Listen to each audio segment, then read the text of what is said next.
তোমাকে টি শার্টটা দিচ্ছে কে? তুমি জানো না? তোমার টি শার্টের পিছে তোমার নাম তো। এই চিপস মজা লাগে? ভালো লাগে না কেন? মিষ্টি দেখে? তাহলে তোমার কোন চিপস ভালো লাগে? তুমি তো একটু আগে বললে চিপস ভালো লাগে না। আরে বেচারা, চোখে ব্যথা পাইছো? পড়াশোনা করো রেগুলার? স্কুলে যাও? কোন ক্লাসে পড়ো? মাদ্রাসায় পড়ো? মাদ্রাসার কোথায় পড়ো, মানে কোন ক্লাসে?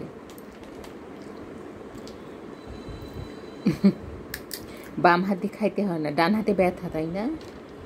আরে নামাজ পড়ো? মাদ্রাসায় নামাজ পড়া শিখায়? তাহলে তো ভালোই।